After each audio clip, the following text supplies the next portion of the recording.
Hey guys, KCTCG here. Today I'm with Sebs and Matt. What's up, guys? Hello, hello.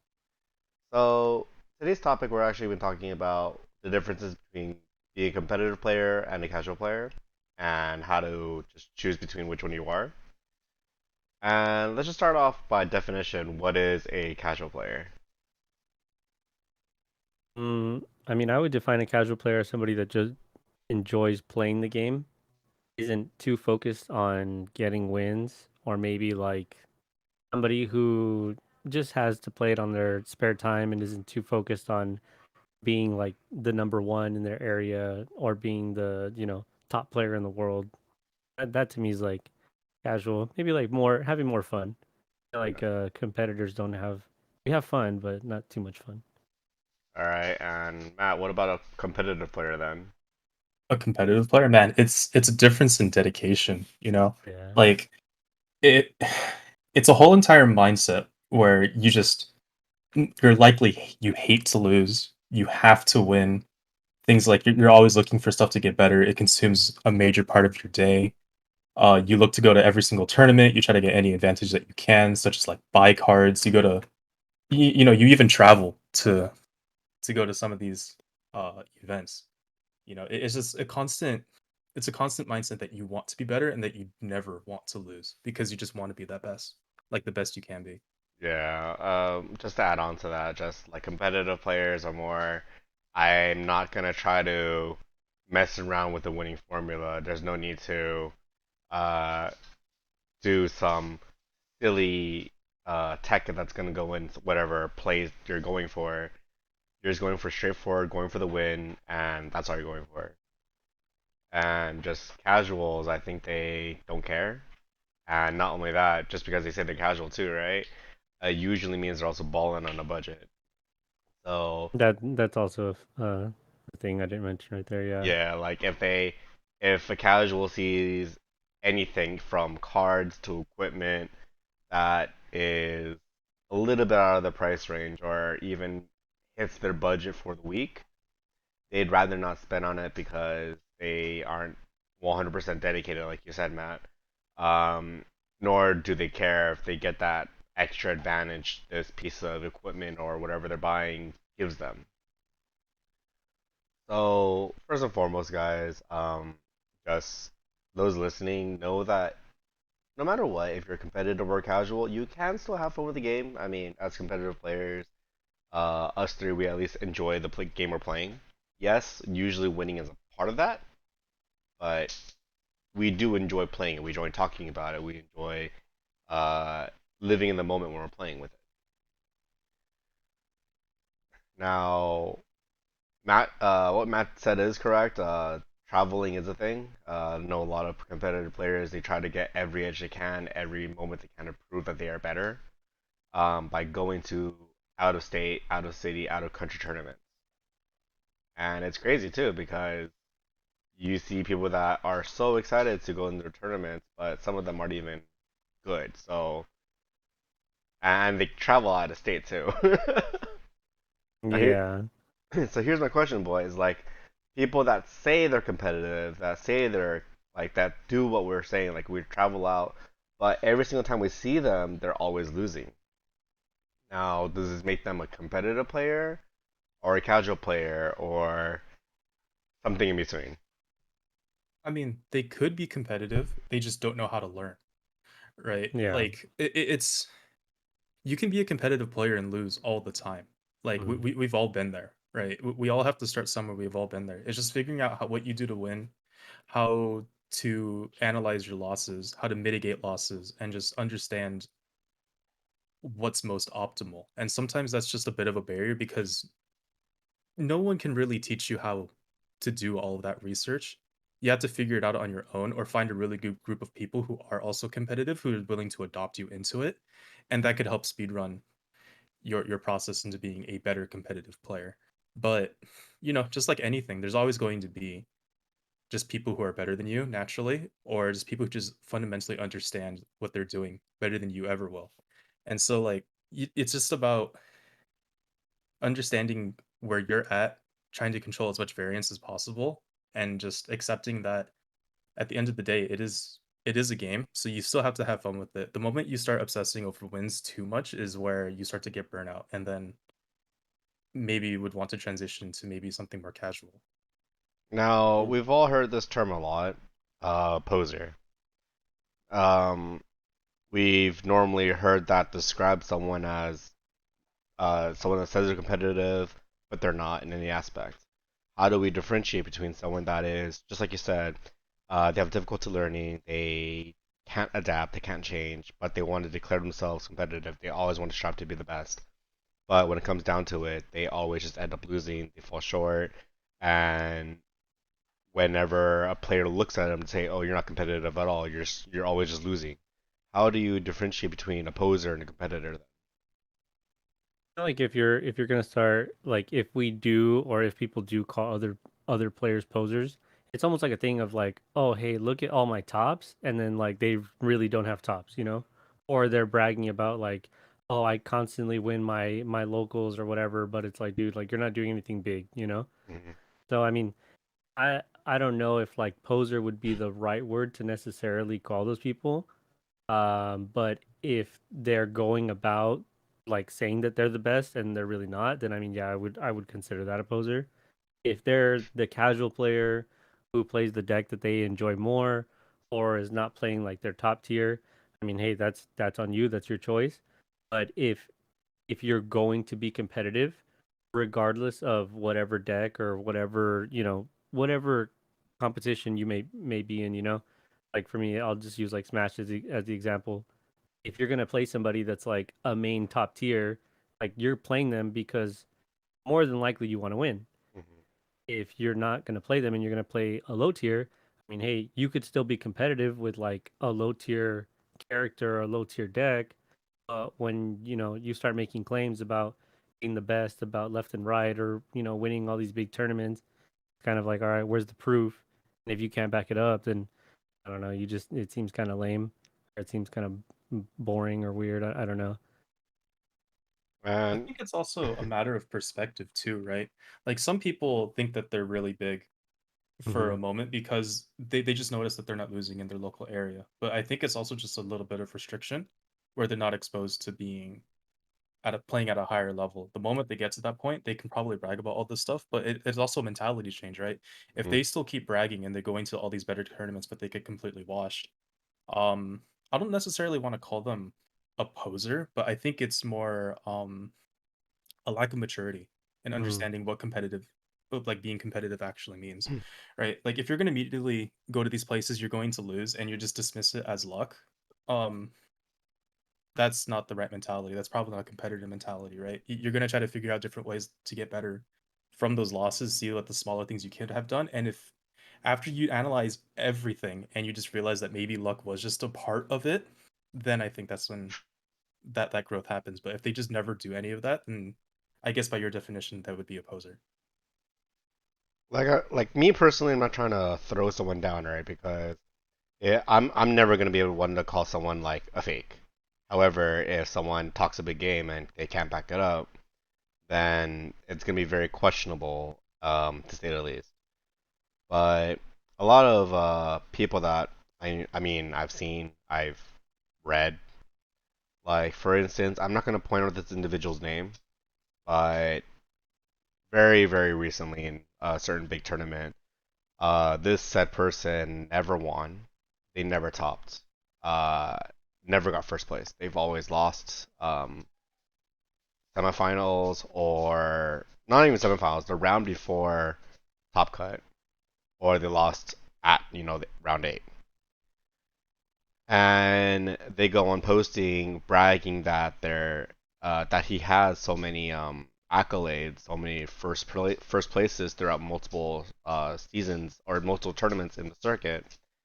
And all they have is all their post was like, "Hey guys, we did it." Um, but realistically, it should have been, "Hey guys, my team did it, but not me. This is all from my team." And he just purposely posted on his own social media that we did it. Of course, he's not stealing credit, but he's the one posting it, not his team, and it's making it look like he's the one that topped. Now, for me, this is me calling someone a poser. Like they're taking someone's credit. They've always washed out. Uh, they've never matured to admit that they lost, and that's pretty much it. But nowhere is this guy gonna be called a casual. I will not call him a casual. He can be called Mm. competitive because he wants to strive to win. He's going to multiple tournaments. Yes, he gets washed out each one, but it doesn't mean that he's casual by no means less, right? A casual player is very budget friendly, is very nonchalant in their game. They could be dedicated to it, honestly. They could be very dedicated to their game. But they're a supporter that says, oh, I don't need this to win. I just have fun with it. I don't care. Like, that is the surefire way I spot out a casual amongst the crowd. Like, Right. one card gives them a minor, the least advantage. A lot of casuals will be like, I don't need this card. Some competitive players will be like, do you really need it? And the super tryhards, yeah, they will. Yeah, a competitive player. I mean, as far as the purchasing, they're like whatever they need, whatever advantage they're gonna need to win, they're gonna take it. Hmm. If it requires you buying, an expensive card, or I mean, downloading, a character that costs, some money or whatever. I mean, hey, if that character or those cards are gonna make you win or are gonna help you win, then I mean, yeah, you're gonna take it as a competitive. A casual might look for maybe a lower version of it. Like they might look for what's the word I'm looking for? Budget, Maybe one more time. budget. Yeah, like a budget option. Yeah, that's probably the best one. Budget option, And in Yu-Gi-Oh, you probably see it the most, where it's like competitive versus budget players. There's always the, hey, you want a budget version of your deck? Here you go. But also keep in mind that this budget version will not allow you to do everything that this competitive version does. Hmm. And I mean, sometimes the budget version, it's not always better, but sometimes in whatever meta that you're in, maybe that budget option is viable, you know? And here's where it starts getting a little bit muddled, I'll say, is when a player takes their budget option, goes to the locals and wins. Hmm. And let's say they keep winning, right? A lot of the budget players will immediately go, I don't need this higher version or better version of this card. The budget version works just fine, just the same. And it's just like you said, Matt. A lot of exposure is a big factor of this, or not enough exposure at this point, because a lot of players play within their circle. A lot of players don't branch out, so they're not going to get exposure from everyone else. So when they and if they do go out, they get smacked, and they come back home and say, you know what, they got lucky. And yeah, like a lot of these things, people getting lucky, people not adapting to win, not trying to get better. A lot of this is going to be a factor in these talks and in these analysis, I would say, because players one do not want to admit that they suck.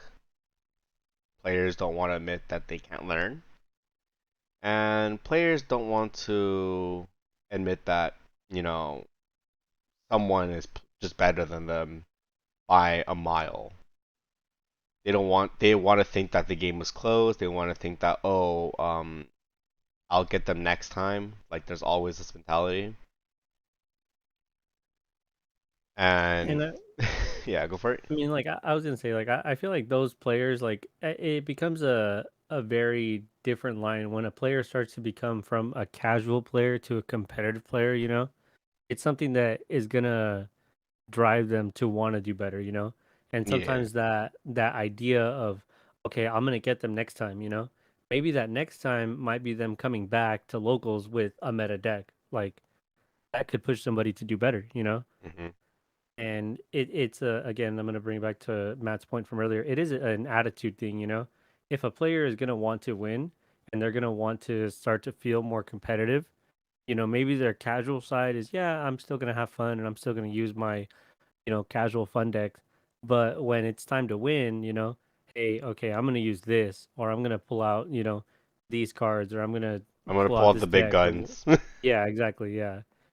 I feel like I said earlier, I could probably just relate it to Smash, where one of those things, top players, MK Leo, like, all right, well, I could win this tournament and like play Joker, but you know what? I'm just gonna play this slower kind of whatever character and still win.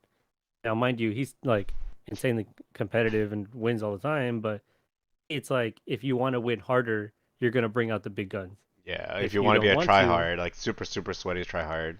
exactly, yeah. If you're gonna ensure yourself the win, then ensure yourself the win.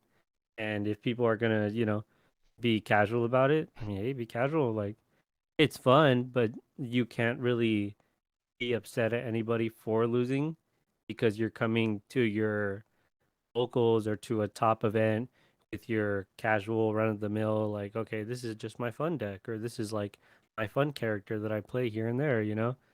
Like that's not something that's gonna really push you to do better or push you to win.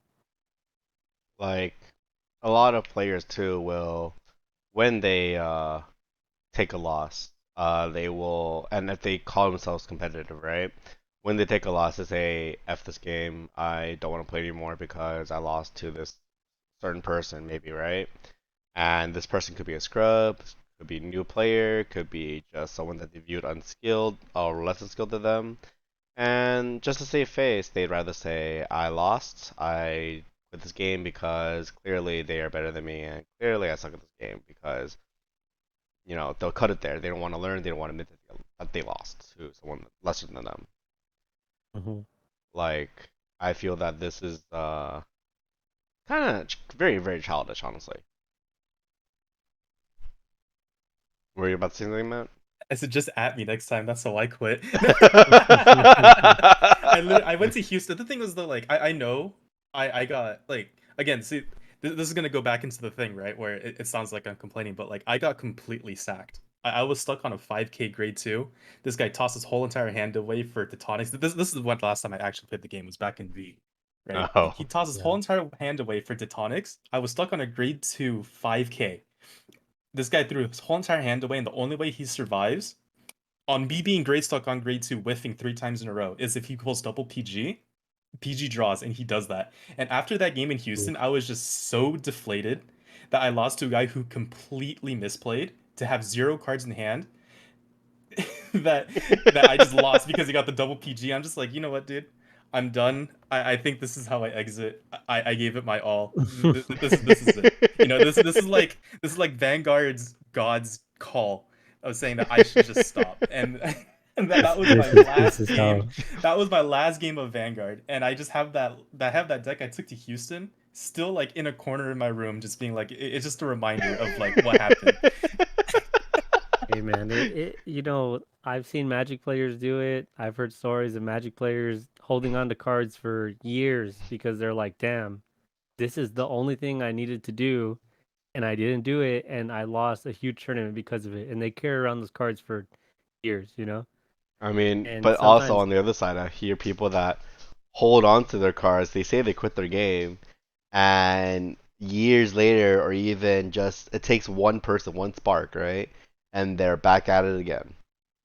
yeah, because I mean, we all know what it's like to be competitive, and regardless of whether it's a game we're playing casually or anything like that, we know what it's like to get that win. And once you start tasting victory, and you're like, damn, I'm really beating people, and I'm pretty good at this. Sometimes some people do let it get to their head, and sometimes some people don't. And if you're one of those people that can like that wants to compete and wants to keep doing well, I mean, you'll get dragged back into it regardless. There's tons of players that refuse to play Yu-Gi-Oh because price hikes and this card's stupid and the meta's dumb and this and that. But once they start winning in those like kind of weird spots where they don't think they can, some people I've seen people just dump all their money back right into the game and be like, no, I want to win now, and I'm gonna be competitive. And it's like, oh, all right, cool. Like I mean, they'll get just it. just to add on to that though, right? Like the price hikes or cars too expensive. So I understand if you like there's a very, very fine difference. Don't get me wrong here. when the player looks at a card that is high rarity versus base rarity. Hmm. And a lot of people will confuse that with base rarity being the casual player and max rarity cards being for the competitive. That Yeah. is 100% not true. Yes. I have seen so many players that are competitive just run base rarity, and they are completely fine with it. You know, I'm Well, I'm really hurt to think that I've done a lot better in bigger tournaments with With like base rarity, with base rarity decks than me going to a big tournament with like a full on SP deck and just getting washed. Like yeah, that's the worst feeling, dude. I Now was gonna now when say I it's go kind of to like. go Oh, ahead, sorry. Matt, Go go go. ahead. Finish. Finish. No, finish. Finish I don't know, first. I was gonna say like now I just have this thing in my head where I'm like, okay, I'm only gonna get base rarity on the stuff that I really like, and everything else, like if it's competitive, I'm just gonna use base. Like I don't oh, even care so anymore. you mean max rarity and things you Oh, really max like? rarity, yeah, I was like, max wait, rarity. you're only gonna go base rarity and No, things you really like, no, and then you're gonna go base rarity competitive. no. I have Okay. max rarity dark state stuff that I'm like, all right, cool, and then I'm like, oh, I have to go like competitive. Okay, just give me Time. the base Pervidia deck. No, no, I'll time to go, go base ripples, dude. Oh, I'm down. That's easy. That's easy. I have it. I have it all. It's just base because I I don't know even want to you think about it. do. Yeah. So Yeah. here's the No. question though, right, guys? Oh, sorry, Matt, you want to say something? I know that. I remember Oh, that. yeah, I was gonna say like if anything, people who buy max rarity versus base rarity, it's like it should be the opposite, right? Where most people who buy max rarity are probably people who are dedicated to their deck, whether it's meta or not. Hmm. Yeah. And the people who buy base rarity are trying to get the most amount of deck experience as possible to understand how everything plays, so that way they can perform better at actual tournaments. They don't really care about that. All that matters is the win. And like speaking from personal experience, right? I've taken max rarity decks to tournaments because of an emotional attachment to it, whereas I know it wasn't Overlord. a logical attachment to Mhm. it. It's more like Mm, Shadows. I don't think I've ever Shadows. maxed Yeah. Overlord. No, Like you're taking. PBO. I mean, like I never actually had PPO maxed out during that time, but You but it's didn't? basically like no, I never had it. I maxed out PPO after it was already done, Oh, Yeah. okay. being relevant. But like I took things like what was the Red Luard? Red Luard. I took that like Dragfall. max rare. Yeah, Dragfall, Dragfall. yeah. Yeah, I Yeah. took that to a tournament where I knew I should have just taken something else. Like Yeah. I should have just learned and taken Chronojet. Mm. Hmm. But because of my pride and because I had max rarity stuff, I wanted to show that I could make this meta. But that wasn't the smart decision. It's you also have to become emotionally attached to a lot of Wait, these other was things. this the ARG in San Jose? Yeah, exactly. Like I lost everything, dude. You Like mean the I one was where I not. became a meme? Yeah, yeah. It's like it's like I had something to prove that I shouldn't have proven, and I lost everything, and that was like a huge wake up call for me, just to be like, if I want to win and not get hurt like that, I just have to take whatever's meta. I mean, And Yeah. but to also prove your point though, I took something that was out meta. I wanted to prove that, this deck can actually work in this current meta, and I did it. like, Remember, I what was a decks did meme you for take? me. I was a meme for a reason. I was Night Rose. I mean, like the thing is, I still don't. There's still a difference between being a good player piloting a deck and talking Correct, correct. than just taking meta, right? But I mean, but I you're still a took. good player though. You're not anywhere short of being a bad player by any means necessary. Let's be first and foremost here. Sure, but like the thing is like, but see that's part of my mentality, right? I lost so hard on this deck that I made a decision that I was not going to make that same mistake again. That I wasn't going to try to prove something because I wanted to. I wasn't going to try to prove something for the sake of proving something Mm, that I knew didn't exist, right? After that, I started just taking what was whatever is smart to meta. take, whatever's easiest to pilot, whatever gives me the most advantage, because then I know if I lose, that's on me and not. I can't push it off on anything else. Yeah. Hmm. Yeah. That'll always probably be a really big part of it. Like we've all played together in tournaments where it's like, okay, I don't really like this, but I want to win. You know. I think my biggest point from there is like if I were to play, we'll use Vanguard like Bermuda, right? Bermuda's always insane. I personally will never play it, but if it's like the most insane thing, I mean, I'm gonna suck it up and be like, all I right, well, I'll be I'll honest, have to play it. guys. Like, I will applaud you guys. I'll applaud you both for running into Bermuda Triangle if it was the call, right?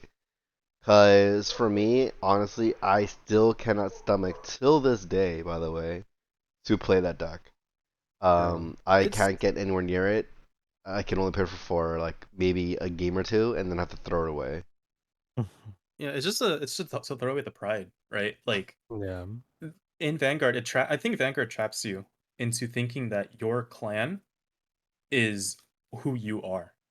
Whereas if you want to be competitive, you have to be fluid. If your clan just Yes. isn't in meta, you can take a break. I think that's also a good thing too. If you really want to be dedicated to a certain clan, you can take a break competitively, play casually, keep learning how to focus on your deck and figure it out. By the time it becomes meta, you make those small changes, and then now you're just ahead of the game, far ahead Yeah. of the game, right? Hmm. So Yeah. then you can take those breaks. I think it's healthy to do so. Just be getting destroyed throughout the different waves of the meta until it's your time to shine, and then you focus head on. But like it's not like you just take an immediate break off. You just have to understand that this isn't your moment. You do the best that you can, make the adjustments, try to figure out how far you can get with it. And by the time it's ready, you make those changes. And maybe because of all that extensive testing when your deck was bad, you can add some of the old stuff that maybe people aren't really looking at. And you can change that meta and throw people off guard because people don't read cards in this game. If Yeah. you have something that people are not ready for, it is huge. And Hmm. you as a competitive player are not there to handhold someone else for making a misplay because something has an on hit that they did not read. Well, okay, so I'm gonna make a little jab here, Matt. So how Okay. long is your break? Dude, I retired from the game. I Yeah. don't play the Matt's game anymore. retired. Yeah, he doesn't But the play. thing is, like, me retiring from the game since that loss in Houston, I don't think diminishes how competitive I was during the No. time I was there. Like, No. Yeah. I did a lot, and I taught a lot of people, and I tried to better myself as far as I possibly could. I think I peaked during that time. I just had a horrible run, and I just Mm. decided that it was time for me to move on. But I still take a lot of what I have from there and move it to other things as well. So like my break is what, 3 years? This would be my third year. I Yeah. don't Yeah. plan on coming back to the game, but I still think I have a wealth of knowledge from playing that I could easily pick up any deck right now. Give me like a month or two, and I can get back into I top mean, 4. I'll be honest, and this is taking a slight little caveat to what we've been talking about, but just if you jump back in right now with whatever is standard, you would just be able to easily dominate the scene because one, it's just a very hand-holdy format. You are able to just play whatever, actually whatever, and get away with it because that's how the format is. But that's the thing, right? Like, and this is to tie into our topic at hand.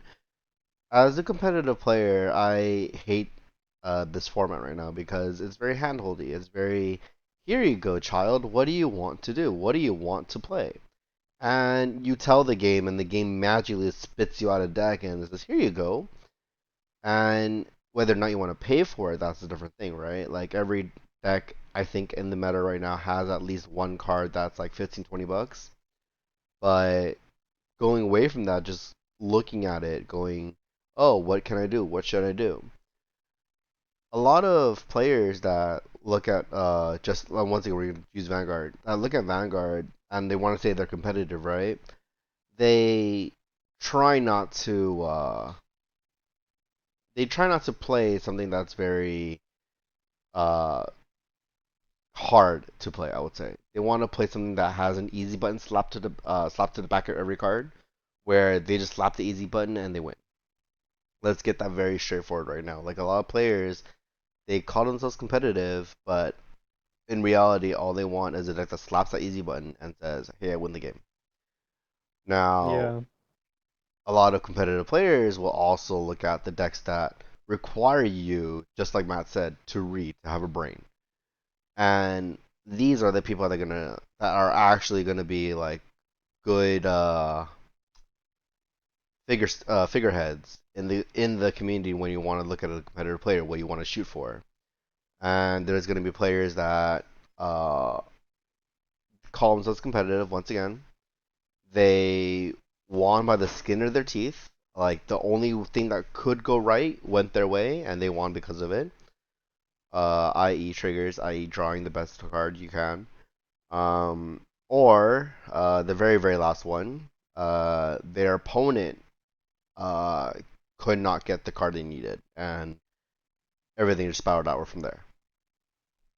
Like there's so many things Yeah, that happen and players need to understand too. Like when you're competitive, you need to look at your aspects of every single part of the game. How'd you win or how'd you lose? Every single play, every single turn, apply knowledge after the fact, right? Like everything in any card game, any video game, any competition, honestly, it's always after the fact. Like I thought that this was going to be the play. I thought that this was going to be what I should have done, but hindsight, I should have done something else because now I know what would have happened instead of guessing what would have happened. yeah, and it's like to add on to it, it does again. It's gonna go back to the mindset. If there's gonna be a person that's going to be competitive, then like no matter if they win or lose, I mean their mindset will still be the same. If a casual player just wants to play casually, then it's gonna be okay, yeah, whatever, no big deal. But if the winner is, or competitive player is gonna want that, then they're really gonna, probably be upset, or they're just gonna again think about why they lost, how they got to that point. Casual players aren't too concerned with that stuff, and it's not like wrong of them to be in that position. But again, if the people who listen to this podcast, if you guys are casuals and you like being casual, I mean, hey, like more power to you. But if you want to start making that transition into being like a competitive player, then there's a ton of stuff that's going to go into it. And I mean, just listening back to a lot of our videos and thinking about it right now, even the like how I mentioned the mindset, it's just there's just so much to it. I mean, I'll be sad to say it honestly, like, but I'll say it honestly. Making a jump from being a competitive player to a casual, the first few months of it actually aren't fun. You lose a lot of joy you have for the game when you switch from casual to competitive. You can no longer view things the same way. You no longer are able to play with your friends and joke around. Take things back. Oops, this should have happened this way. You know what I was thinking. Like realistically, no. When you're in a competitive environment, there is no such thing as friendliness. There is no such thing as friendship, honestly. There is only the dub or an L, and each person gets one. Don't don't think that we're here to have friends. We're not here to have fun. We're here to try to win the game. To Because win or not to win. yeah, like in any big tournament too, right? Like barring your locals unless you have like 40 people every freaking week, I think every locals is gonna be just a casual environment. But if you want to Right. be in a local, if you want to be in a competitive environment, you're gonna have 600, like 6, 7, 800 people in front of you saying, "I want that trophy too," and no one is splitting with you. No one's gonna want to be like, "Hey, want to share half of a trophy? You can get the base, I'll get the metal part, I'll get the cup." True. But realistically speaking, and this is even between us three, right? Like I've played against each and every one of you, and not even just the people that are here currently today, but we have played against so many people that have been in this podcast, and every single time against every single one of them, I will very very heartfully say this: I enjoyed playing against every one of you.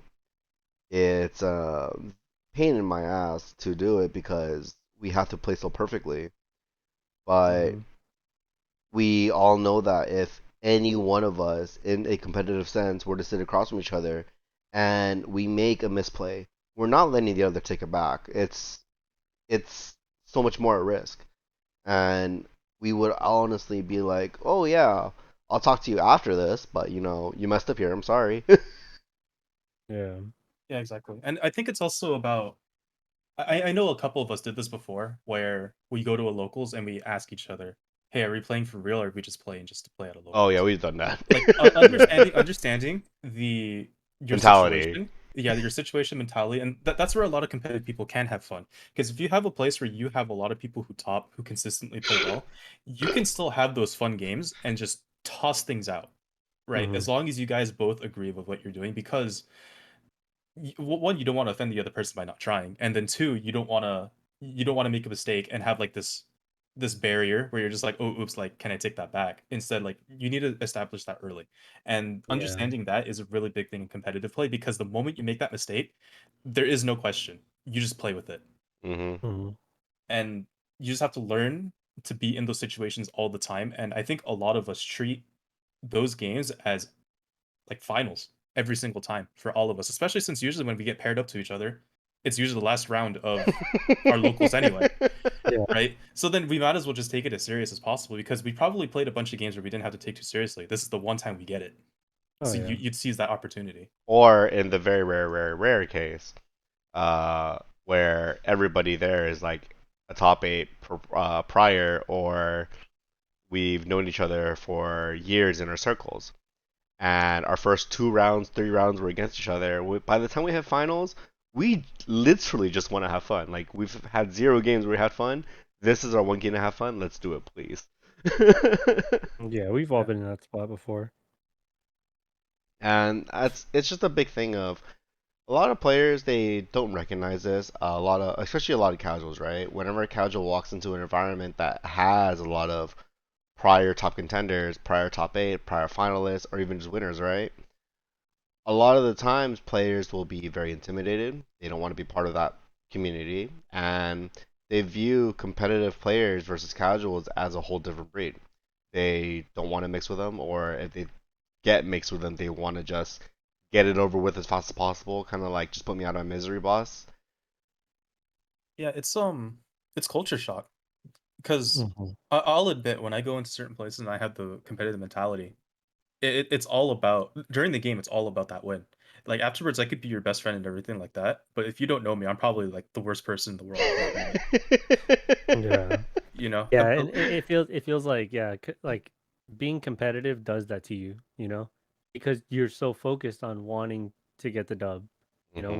We've all been in that situation where, all right, you're not playing like Sebs, your homie. You're playing Sebs, the guy who wants to beat your face in right now. I mean, at this point, your name's not even Sebs. It's Sebastian Arias. Exactly, yeah, yeah. You're not playing me. You're playing the other guy. Talk to me after. Like how Max said, talk to me after, and it'll be different. But when you're so focused on wanting to get the win, the the casual aspect of the game is no longer in your brain.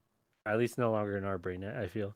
No, like, unfortunately, the one thing I learned about all of this is that whenever I've played this game, whenever I've played any competitive game, honestly, I've always tried to look at it through both views, a casual and a competitive view. I've come to understand that when competition is a thing, I don't have friends, I have acquaintances, I do not have a second chance, I have one shot, and if I blow it, I blow it. And if I've been given a graceful second chance, I'm taking it with stride because I'm never gonna throw it away because when it comes down to it, like I said, I only have one shot to take victory and there's no other way. Now, when I'm a casual player though, dude, I just want to see what happens. I just want you to flip cards, press buttons, do something, have fun.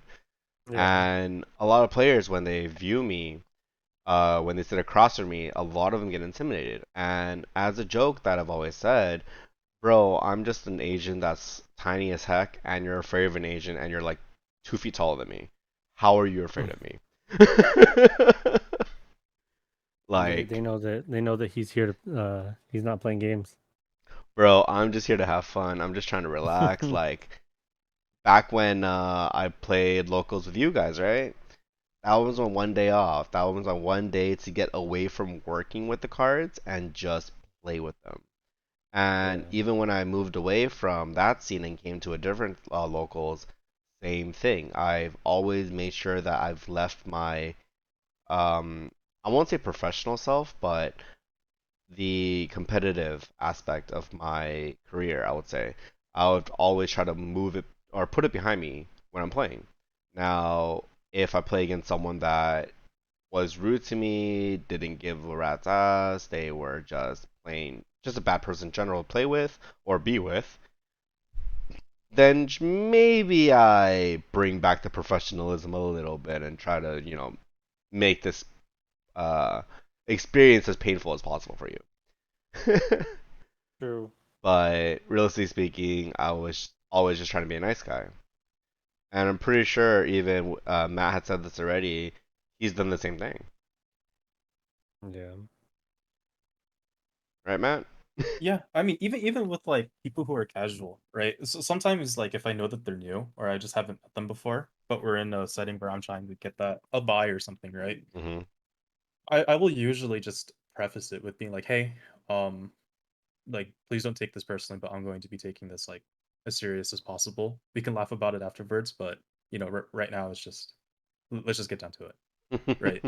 And sometimes that's enough to ease people into it where they just understand that like you actually take this seriously, and whether they understand it or not is up to them, but at least you set that boundary. And of course, like the people who have been rude are just, wait, can we cuss a little bit in this A podcast or little no? bit, a little bit. Okay, well, it's like if they've been assholes to you, right? There's no mercy, dude. I'm a slow play and make sure everything as Yeah. painful as possible to let you know that you're bad as long as I Yeah. can do it, right? But like obviously you don't do that to another competitive player because it's just if you do that, then they're gonna do that back to you and it's gonna become like the worst thing ever. Yeah, it's gonna be the most toxic playground ever. No one's gonna want to be around the entire table. All of you are gonna be outside waiting for the battlefield to be done. Now, that is gonna be it for today's episode. I hope fully that some of you had taken some of this to heart. Don't take everything, super personal, but if we called you out once again, I'm sorry. I think Uh, that's just one last caveat too. You can be a casual player but competitive at the same time. You could still be a competitive person but still play casually, and don't let what we say take that away from you. yes. Yeah. So, I know once again, I said this, and we've been saying this for the past 2, 3 weeks already. A lot of our topics, a lot of our conversation during these topics are going to overlap. Now, I know we've very recently went over this topic, but I know there's still some different points of views that weren't said, and we're actually talking about kind of a mixture, the community within your market, within your group. How do you define it? How do you build it? And how do you keep it alive? So until next week, guys, this is Ken, Sebs, and Matt signing off. See you later, guys. Later's